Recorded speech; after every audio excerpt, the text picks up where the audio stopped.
হাসরের কঠিন দিনে, হাসরের ময়দানের একটা দিন হবে দুনিয়ার 50,000 বছরের সমপরিমাণ। কতদিন? একটু আমার সাথে বলেন, কতদিন? রব্বুল আলামিন বলেন হাসরের একটা দিন হবে দুনিয়ার 50,000 বছর সমপরিমাণ। তার মানে হচ্ছে হাসরের ময়দানে যদি আমাদেরকে একদিন যদি অবস্থান করতে হয়, দুনিয়ার হিসাবে সেটা হবে 50,000 বছর সমপরিমাণ। আর যদি হাসরের ময়দানে যদি আমাদেরকে 2 দিন যদি অবস্থান করতে হয়, তাহলে দুনিয়ার হিসাবে সেটা হবে 1,00,000 বছর। হাসরের ময়দানে যদি আমাদেরকে 3 দিন যদি অবস্থান করতে হয়, দুনিয়ার হিসাবে সেটা হবে 1,50,000 বছর। কিন্তু সেই দিনটাই দুনিয়ার জিন্দেগির মতো স্বাভাবিক কোন জিন্দেগি হবে না। আল্লাহর নবী মুহাম্মদুর রাসূলুল্লাহ সাল্লাল্লাহু আলাইহি ওয়াসাল্লাম বলেন, সূর্যটা একেবারে মাথার কাছাকাছি চলে আসবে, মাথার মগজগুলো গলে গলে পড়তে থাকবে, নিজের শরীরের ঘামের মধ্যে গুনাহগার ব্যক্তিরা, পাপিষ্ঠরা সেদিন হাসরের কঠিন ময়দানে নিজের ঘামের মধ্যে সাঁতার কাটতে থাকবে। এমন এক পরিস্থিতি হাসরের ময়দানে তৈরি হবে। রব্বুল আলামিন সেই ব্যাপারে বলছেন, ইয়াউমা ইয়াফিরুল মারউ মিন আখিহি ওয়া উম্মিহি ওয়া আবিহি ওয়া সাহিবাতিহি ওয়া বানিহি। রব্বুল আলামিন বলেন, ও দুনিয়ার মানুষেরা শোনো, ভালো করে শোনো, হাসরের ময়দানের অবস্থা। নিজেদের 2 ভাইয়ের মধ্যে যদি ঝামেলা থাকে, নিজেদের 2 ভাইয়ের মধ্যে যদি কোনো ঝামেলা থাকে, কিন্তু নিজের ভাই যদি কোনো শত্রুর দ্বারা যদি আক্রান্ত হয়, তখন কিন্তু ভাই ভাই ঝগড়া এটা মনে রাখে না, ভাইকে রক্ষা করার জন্য লাঠি নিয়ে যায় কি যায় না? যায় কি যায় না? রব্বুল আলামিন বলেন, হাসরের কঠিন দিনে সেদিন এক ভাই তার আরেক ভাইকেও পরিচয় দিবে না। ইয়াউমা ইয়াফিরুল মারউ মিন আখিহি, ভাই তার ভাইকে পরিচয় দিবে না, ওয়া উম্মিহি ওয়া আবিহি, বাবা মা পর্যন্ত সন্তানকে পরিচয় দিবে না। সবাই সেদিন নিজেকে নিয়ে ব্যস্ত হয়ে পড়বে। ওয়া সাহিবাতিহি ওয়া বানি, নিজের স্ত্রী সন্তান পর্যন্ত হাসরের কঠিন ময়দানে কেউ কাউকে পরিচয় দিবে না। সবাই সেদিন নিজেকে নিয়ে ব্যস্ত হয়ে পড়বে।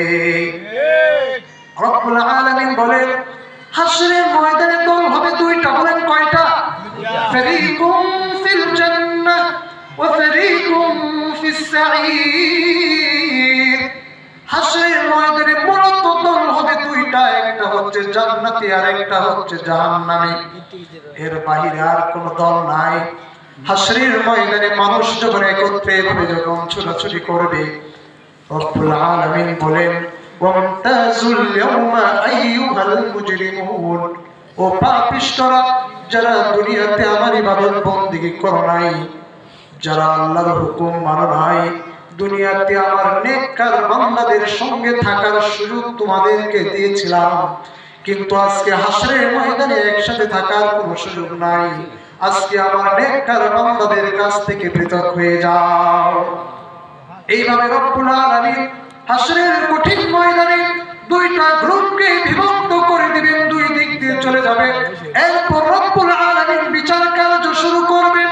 পাপিষ্ঠদেরকে ডেকে ডেকে বলবেন, ওয়া আম্মা মান উতিয়া কিতাবাহু বিশিমালি ফায়াকুলু ইয়া লাইতানি লাম উতা কিতাবিয়া ওয়া লাম আদরি মা হিসাবিয়া ইয়া লাইতাহা কানাতিল কাদিয়া।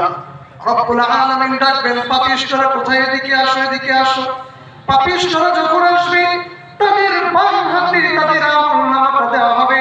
ওয়া আম্মা মান উতিয়া কিতাবাহু বিশিমালি, তাদের বাম হাতে আমলনামা চলে যাবে। বাম হাতে কিভাবে দেওয়া হবে সেই দিকে যাচ্ছি না। বাম হাতে আমলনামা যখন বান্দার চলে যাবে, রব্বুল আলামিন আমলনামা তাদের হাতে দিয়ে এবার ঘোষণা করবেন, ইকরা কিতাবাক কাফা বিনাফসিকা আল-ইয়াওমা আলাইকা হাসিবা। ইকরা, what is the meaning of ইকরা? ইকরা অর্থ কি? আল্লাহ রাব্বুল আলামিন বলবেন ইকরা কিতাবাক, বান্দা তোর হাতে যে আমলনামাটা আমি ধরিয়ে দিলাম এই আমলনামাটা তুই নিজেই একবার পড়। কাফা বিনাফসিকা আল-ইয়াওমা আলাইকা হাসিবা, আজকের হিসাবের দিনে হাসরের কঠিন ময়দানে তোর হিসাবের জন্য আমার ফেরেশতার প্রয়োজন নাই, তোর হিসাবের জন্য আমার রবের কোনো প্রয়োজন নাই। কাফা বিনাফসিকা আল-ইয়াওমা আলাইকা হাসিবা, আজকের হিসাবের জন্য তুই নিজেই যথেষ্ট। তার মানে কি রব্বুল আলামিন বলবেন তোর আমলনামা তুই পড়ে তুই নিজেই সিদ্ধান্ত নে তুই জান্নাতি না জাহান্নামী। আমরা এখানে যারা একসাথে একত্রিত হয়েছে আমাদের কাউকে যদি দাঁড় করিয়ে বলা হয় সারাদিন আপনি কি কাজ করেছেন বলতে পারবেন কি পারবেন না? পারবেন না। শুধু সারাদিনের কেন 65 বছর 70 বছর জীবনের অতিবাহিত করেছেন, একবার যদি দাঁড় করিয়ে বলি 70 বছর কিভাবে কাটিয়েছে একবার বলেন। আপনি তো বলতে পারবেন 70 বছর আমি নামাজ পড়তাম না, 70 বছর মানুষের উপর নির্যাতন করেছিলাম, এটা কি আপনি জানেন না? আপনি যে আপনার বোনের হকটুকু মেরে খেয়েছিলেন এটা কি আপনি জানেন না?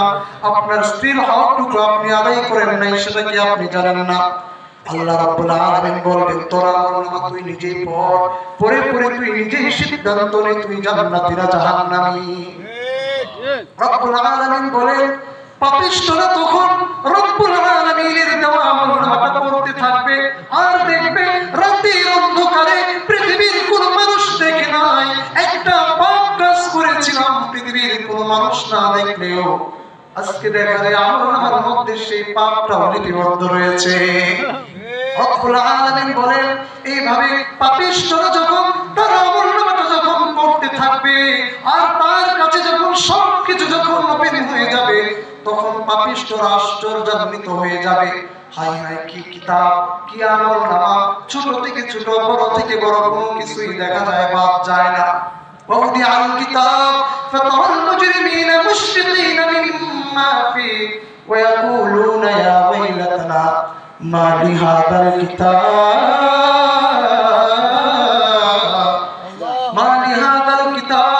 اقرأ কি আমলনামা তুমি আমাদের হাতে ধরিয়ে দিলা, لا يغادر صغيرة ولا كبيرة إلا أحصاها, ছোট থেকে ছোট বড় থেকে বড় কোনো কিছুই দেখা যায় আজকে বাদ যায় না। বাদ যাবে? ভাবছেন রাতের অন্ধকারে পাপ কাজ করব, পৃথিবীর কোনো মানুষ দেখছে না ভাবছেন, কিন্তু যিনি দেখছেন তিনি কে? আল্লাহ। লুকমান হাকিম তার সন্তানকে বলতেছেন ইয়া বুনাইয়া ইন্নাহা ইন তাকু মিসকাল হাববাতিন মিন খারদালিন فتكن في صخرة أو في السماوات أو في الأرض يأت بها الله إن الله لطيف خبير. الله أكبر. লুকমান হাকিম তার সন্তানকে বলতেছিল বৎস আসো আসো, তুমি কি ভাবছো পাথরের ভিতরে লুকিয়ে লুকিয়ে কোনো কাজ করবা তোমার আল্লাহ বুঝি দেখবে না? না না এটা হবে না। তুমি ভাবছো আসমানের উপর উঠে তুমি পাপ কাজ করবা, ভাবছো তোমার রব তোমাকে দেখবে না, তা হবে না। তুমি কি ভাবছো জমিনের নিচে গিয়ে কোনো কিছু করবা তোমার রব সেগুলো দেখবে না, তা হতে পারে না। তোমার রব সব কিছুই দেখবেন। ইন্নাল্লাহা লাতীফুন খাবীর। আমরা জীবনের যত কাজ করি না কেন পৃথিবীর কোনো মানুষ না দেখলেও যিনি দেখছেন তিনি কে? রব্বুল আলামিন বান্দার হাতে আমলনামা দিবেন আর আমলনামা পড়তে পড়তে যখন এই দৃশ্য যখন তার সামনে যখন চলে আসবে কোনো কিছুই দেখা যায় বাদ যায় নাই, সব কিছু পুঙ্খানুপুঙ্খ ভাবে লিপিবদ্ধ। এবার পাপিষ্ঠরা রবের সামনে তার আমলনামার ব্যাপারে অস্বীকার করবে, এই আমলনামা আমার না, আমি পাপ কাজ করি নাই, এই অন্যায় কাজ করি নাই, তোমার ফেরেশতারা মিথ্যা লিখেছে বলেন নাউযুবিল্লাহ। সেদিন আর পাপ পাওয়া যাবে না, মিথ্যা বলে পাপ পাওয়া যাবে। রব্বুল আলামিন বলেন আল-ইয়াওমা নাখতিমু আলা আফওয়াহিহিম ওয়া তুকাল্লিমুনা আইদিহিম ওয়া তাশহাদু আরজুলুহুম বিমা কানু ইয়াকসিবুন। রব্বুল আলামিন আবার বান্দার জবান বন্ধ করে দিবেন, তার হাতগুলো কথা বলতে থাকবে আর বলবে দ্বারা তোমার বান্দা এই অন্যায় কাজগুলো করেছিল। পাগুলো কথা বলতে থাকবে আর বলবে, রব তোমার বান্দা এই পা দিয়ে মানুষকে জুলুম নির্যাতন করেছিল। বান্দার কোন রাস্তা পাবে না। যখন সবকিছু যখন রবের সামনে যখন ওপেন হয়ে যাবে, এবার পাপিষ্ঠরা আফসোস করবে তার নিজের জীবনের জন্য, আর বলতে থাকবে, ওয়াম্মা মান উতিয়া কিতাবাহু বিশিমালি فيقول يا ليتني لم أوت كتابيا ولم أدر ما حسابيا يا ليتها كانت القاضية ما أغنى عني ماليا। আমার তো সম্পদের অভাব ছিল না, বোনের হক মেরে খেয়েছিলাম, ভাইয়ের হকটুকু মেরে খেয়েছিলাম, জনপ্রতিনিধি হয়ে মানুষের সেবা করি নাই, সরকারের সেখান থেকে জনগণের অর্থগুলো নিজের জীবনে নিয়ে এসেছিলাম, ব্যাংক ব্যালেন্স করেছিলাম, আমার তো সম্পদের অভাব ছিল না দুনিয়াতে। আজকে আমি জাহান্নামে যাচ্ছি। মা আগনা আন্নি মালিয়া, আমার দুনিয়ার সেই সম্পদগুলো কোথায়? সেই সম্পদগুলো দেখা যায় আজকে আমাকে জাহান্নামের আগুন থেকে আজকে বাঁচাইতে পারছে না। হালাকা আন্নি সুলতানিয়া, where is my power? আমার ক্ষমতা কোথায়? দুনিয়াতে আমার ক্ষমতার অভাব ছিল না, আমার আঙ্গুলের ইশারায় সমাজ চলতো, আমি যেটাকে নেই বলতাম সেটাই নেই, যেটাকে অন্যায় বলতাম সেটাই অন্যায়। আমার সামনে কথা বলার কোনো সাহস ছিল না, এমন মানুষ আছে না নাই? এই পাপিষ্ঠরা রবের সামনে দাঁড়িয়ে বলবে, হালাকা আন্নি সুলতানিয়া, সেই ক্ষমতা আমার কোথায়? সেই ক্ষমতাও দেখা যায় আজকে আমাকে জাহান্নামের আগুন থেকে বাঁচাইতে পারছে না। পারবে নাকি? পারবে না। এমন সময় রব্বুল আলামিন ডেকে ডেকে বলবেন, আমার ফেরেশতারা, খুযুহু ফাগুল্লুহু সুম্মাল জাহিমা সাল্লু, ও ফেরেশতাকে পাকড়াও করে জাহান্নামীদেরকে জাহান্নামের মধ্যে নিক্ষেপ কর। রব্বুল আলামিন তাদেরকে জাহান্নামের মধ্যে নিক্ষেপ করে দিবেন। কাদেরকে? যারা দুনিয়াতে রবের ইবাদত করে না, যারা দুনিয়াতে সালাত কায়েম করে না, যারা দুনিয়াতে সিয়াম পালন করে না, হজ ফরজ হয়েছে হজ করে না, যাকাত ফরজ হয়েছে যাকাত প্রদান করে না, স্বামী তার স্ত্রীর হক আদায় করে না, স্ত্রী তার স্বামীর হক আদায় করে না, এবং জালিমদেরকে রব্বুল আলামিন জাহান্নামের মধ্যে নিক্ষেপ করে দিবেন। তাদেরকে কিভাবে নিক্ষেপ করা হবে এটাও কোরআন বলছে, وسيق الذين كفروا إلى جهنم زمرا حتى إذا جاءوها فتحت أبوابها وقال لهم خزنتها ألم يأتكم رسل منكم يتلون عليكم آيات ربكم وينذرونكم لقاء يومكم هذا। এখানে আরেকটা কথা আপনাদেরকে বুঝাই, জাহান্নামের কি আযাব, হাসরের ময়দানের ভয়াবহতা বোঝানোর জন্য আরেকটা ছোট্ট একটা উদাহরণ আপনাদেরকে দেই। সেটা বোঝানোর জন্য আগে আপনাদেরকে প্রশ্ন করি, আপনাদের কাদের সন্তান আছে একটু হাত তুলেন। যারা বাবা হয়েছে, যারা বাবা হয়েছে একটু হাত তুলেন। আচ্ছা আপনাদেরকে বলি, হাত নামান। যেদিন শুনেছেন, আপনি যেদিন প্রথম বাবা হয়েছিলেন, এই যে বাবা হওয়ার যে আনন্দ, এই আনন্দটা পৃথিবীর কোন যন্ত্র দিয়ে পরিমাপ করা কি সম্ভব? সম্ভব? আমাদের মায়েরা 10 মাস 10 দিন গর্ভে ধারণ করেছে। আমরা তো প্রত্যেকেই কোনো না কোনো মায়ের গর্ভে থেকেই তো আসছি না? এই যে মায়েরা যে আমাদের এত কষ্ট করে আমাদেরকে জন্ম দিচ্ছেন, আমাদেরকে লালন পালন করছেন, সন্তানের প্রতি মায়ের চাইতে ভালোবাসা কি আর কারো আছে? হঠাৎ করে শুনলেন আপনার ছেলেটা অ্যাক্সিডেন্ট করেছে, আল্লাহ না করুক, কি করছে? অ্যাক্সিডেন্ট। বলেন কি? অ্যাক্সিডেন্টে মারা গেছে। এটা শোনার পর বাবা মার অবস্থাটা কি হবে বলেন তো? কষ্ট হবে না? কম না বেশি? এই কষ্টটা কি পৃথিবীর কোন যন্ত্র দিয়ে পরিমাপ করা সম্ভব? কিছুক্ষণ পর সংবাদ আসলো, ছেলেটা আপনার না, মৃত্যুবরণ করে নাই, সুস্থ আছে। আবার কি আপনি আনন্দিত হবেন কিনা? হবেন কিনা? এই যে আনন্দটা, এই আনন্দটাও কি পৃথিবীর কোন যন্ত্র দিয়ে আবিষ্কার করা সম্ভব? সম্ভব? কষ্টটাও সম্ভব না, আনন্দটা সম্ভব। হাসরের ময়দানে কি হবে আল্লাহ তাআলা বলছেন, ইয়াওয়াদুল মুজরিমু লাউ ইফতাদি মিন আযাবি ইয়াউমিদিন বিবানি। হাসরের কঠিন ময়দানে পাপিষ্ঠদেরকে যখন জাহান্নামের মধ্যে যখন নিক্ষেপ করা হবে, এই পাপিষ্ঠরা তখন বলবে, রব, জান্নাতে যাওয়ার আর কোনো রাস্তা তো আর দেখছি না, তবে তোমার কাছে আমার একটা আবদার, বলে কি, দুনিয়াতে সব চাইতে আদরের একটা সন্তান আমার ছিল। মা বলবে, রব, 10 মাস 10 দিন গর্ভে ধারণ করেছিলাম, আমার সন্তানের চাইতে পৃথিবীতে আমার আপন আর কেউ নাই। বাবা বলবে, রব, আমার সন্তানের ক্যারিয়ার গঠনের জন্য সারা জীবন আমি ব্যয় করেছি, আছে না নাই? হাসরের কঠিন ময়দানে বাবা মা বলবে, ইয়াওয়াদুল মুজরিমু লাউ ইফতাদি মিন আযাবি ইয়াউমিদিন বিবানি, ও রব, জাহান্নামের আগুন সহ্য করতে পারবো না, আমার তো কিছুই নাই, জান্নাতে যাওয়ার কোনো কিছুই নাই, না আমার সন্তানটাকে নিয়ে নাও, আমার সন্তানটাকে তুমি জাহান্নামের মধ্যে নিক্ষেপ করো, বিনিময়ে তুমি আমাকে জান্নাতে প্রদান করে দাও। কেন রাসূল একবার চিন্তা করেছেন, ইয়াওয়াদুল মুজরিমু লাউ ইফতাদি মিন আযাবি ইয়াউমিদিন বিবানি, জাহান্নামের নিজের সন্তানকে জাহান্নামে দেওয়ার বিনিময়ে হলেও তারা জাহান্নামে যেতে চাইবে, জান্নাতে যেতে চাইবে, কিন্তু সেদিন আর কাজ হবে না। রব্বুল আলামিন ফেরেশতাদেরকে ডেকে ডেকে বলবেন, ওদেরকে জাহান্নামে নিক্ষেপ করো। ওয়াসিকাল লাযীনা কাফারু ইলা জাহান্নামা যুমারা হাত্তা ইযা জাউহা ফুতিহাত আবওয়াবুহা ওয়া ক্বালা লাহুম খাযানাতুহা আলাম ইয়াতিকুম রুসুলুম মিনকুম ইয়াতলুনা আলাইকুম আয়াতি রাব্বিকুম ওয়া ইউনযিরুনাকুম লিকাআ ইয়াউমিকুম হাযা ক্বালু বালা ওয়ালাকিন হাক্কাত কালিমাতুল আযাবি আলাল কাফিরিন। ফেরেশতারা জাহান্নামীদেরকে এবার জাহান্নামের দিকে নিয়ে যাবে, টেনে হেঁচড়ে জাহান্নামের দিকে নিয়ে যাবে। জাহান্নামের দরজার সামনে যখন যাবে, তখন জাহান্নামের ফেরেশতারা বলবে, জাহান্নামে আসলা কেন?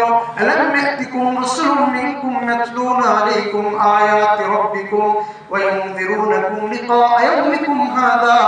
জাহান্নামে আসলা কেন? তোমার কাছে কি দ্বীনের দাওয়াত নিয়ে যায় নাই? ইসলামের দাওয়াত নিয়ে কি কেউ যায় নাই? তোমার কাছে কি জাহান্নামের ভয়াবহ আযাব সম্পর্কে কি তোমাকে সতর্ক করে নাই? সেদিন জাহান্নামীরা অস্বীকার করবে না, তারা সমস্যায় বলবে, কালু বালা, হে, আমাদের কাছে এসেছিল, কিন্তু সেদিন কর্ণপাত করি নাই। কর্ণপাত না করার কারণে রব্বুল আলামিন আজকে আমাদেরকে জাহান্নামে নিক্ষেপ করেছে। সেই জাহান্নামের ব্যাপারে আমরা উদাসীন। আমরা কি উদাসীন? উদাসীন। সেই হাসরের ভয়াবহ পরিস্থিতি সম্পর্কে আমরা একবার চিন্তাও করি না, একবার চিন্তা পর্যন্ত আমাদের নাই। আমাদের চলার স্টাইল দেখে মনে হয় আমাদের মৃত্যুবরণ করা লাগবে না। এমন তো মনে হয় কিনা বলেন? এমন তো মনে হয় কিনা? The most certain thing in our life is death. The most uncertain thing in our life is the time of death. যে কোনো সময় আমাদের মৃত্যু হতে পারে। পৃথিবীতে সবচেয়ে অনিশ্চিত বিষয় হচ্ছে মৃত্যু। কি? যে কোনো সময় মৃত্যুটা এসে যেতে পারে, কিন্তু আসবে যে এটা কি নিশ্চিত। এটা কি নিশ্চিত, কিন্তু আমাদের সেদিকে কোনো পক্ষে নাই। তো যাহা বলছিলাম, হাসরের ময়দানে মূলত দল হবে দুইটা। কয়টা? 72-73 যাই করে মূলত দল কয়টা? জান্নাতি জাহান্নামী ছাড়া কোন দল আছে? আছে। এই দুইটা দলের একটা দলকে আল্লাহ তাআলা জাহান্নামে নিক্ষেপ করবেন। জাহান্নামের আগুনটা কেমন হবে আল্লাহ তাআলা বলছেন, নারুল্লাহিল মুকাদা আল্লাতী তাত্তালিউ আলাল আফইদা। দুনিয়ার আগুন যদি আঙ্গুলের মধ্যে লাগে, আঙ্গুল পুড়ে যায়। যদি চামড়ার মধ্যে যদি লাগে, চামড়া পুড়ে যায়। পায়ের মধ্যে যদি লাগে, পা পুড়ে যায়। কিন্তু জাহান্নামের আগুন তো এমন আগুন, শরীরের যে স্থানের মধ্যে পড়ুক না কেন, সঙ্গে সঙ্গে ভিতরটা পুড়ে ছারখার হয়ে যাবে। আপনি ভাবছেন জাহান্নামের আগুনে পুড়ে পুড়ে মৃত্যুবরণ করবেন। মৃত্যুবরণ করলে আর বুঝি কষ্ট আপনার হবে না? রব্বুল আলামিন বলেন, না না না, কুল্লামা নাদিজাত জুলুদুহুম বাদদালনাহুম জুলুদান গায়রাহা লিয়াযুকুল আযাব। জাহান্নামের আগুন থেকে চামড়া পড়বে, আবার চামড়া গজানো হবে, আবার চামড়া পড়বে, আবার চামড়া গজানো হবে। কেন এমনটা করবেন? যদি মৃত্যুবরণ করে ফেলে তাহলে তো কষ্ট শেষ। লিয়াদুকুল আযাব, জাহান্নামের তীব্র আযাব যেন মানুষ যেন জাহান্নামের যেন সে আযাব যেন তারা যেন ভক্ষণ করে, এই জন্য রব্বুল আলামিন জাহান্নামের মধ্যে কাউকে মৃত্যু দিবে না। কিন্তু জাহান্নামের আগুন তো সহ্য করা যায় না, যায় কি? জাহান্নামের আগুন তো সহ্য করা যায় না। জাহান্নামের এবার কি করবেন দিশা নাই, তারা পেরেশানির মধ্যে পড়ে যাবে। আমি নাই বাঁচার বুঝে কোনো রাস্তা নাই, কি করা যায়, কি করা যায়? জাহান্নামের একজন ফেরেশতা আছে, জাহান্নামের একজন ফেরেশতা আছে, নাম হচ্ছে মালিক ফেরেশতা। বলেন কি ফেরেশতা? মালিক। নাম হচ্ছে মালিক ফেরেশতা। কি ফেরেশতা? মালিক। মালিক ফেরেশতা হচ্ছে জাহান্নামের মানে দেখশন করে আর কি, মানে জাহান্নাম দেখাশোনা করার যে দায়িত্বে আছেন যিনি প্রধান, ওনার নাম হচ্ছে মালিক। কি? মালিক। একজন ফেরেশতা। জাহান্নামীরা, এই জাহান্নামীরা, আচ্ছা আমার কথা কি আপনার বুঝতে সমস্যা হচ্ছে? সমস্যা হচ্ছে? জাহান্নামীরা যখন দেখবে জাহান্নাম থেকে বাঁচার আর কোনো সুযোগ নাই, তখন মালিক ফেরেশতাকে ডাকবে, ও মালিক ফেরেশতা একটু দেখো না, আর তো সহ্য করতে পারছি না, জাহান্নাম থেকে একটু মুক্তি দেওয়া যায় কিনা, তোমার রবকে একটু বলো, আমাদের ব্যাপারে একটু সুপারিশ করো না। মালিক ফেরেশতাদেরকে জাহান্নামীরা বলবে। আল্লাহ তাআলা কোরআন কারীমের মধ্যে সেই ঘটনাও বলেছেন, ইয়া মালিক লিয়াকদি আলাইনা রাব্বুক ক্বালা ইন্নাকুম মাকিসুন। জাহান্নামীরা মালিক ফেরেশতাকে ডেকে ডেকে বলবে, ও মালিক ফেরেশতা দেখো জাহান্নামীরা ওরা সহ্য করতে পারছি না, আমাদের ব্যাপারে তোমার রবকে বড় একটা সিদ্ধান্ত নিতে, সিদ্ধান্ত বলতে আমাদের যে মৃত্যু হয়ে যায়, তোমার রবের কাছে সুপারিশ করো। মুফাসসিরিনে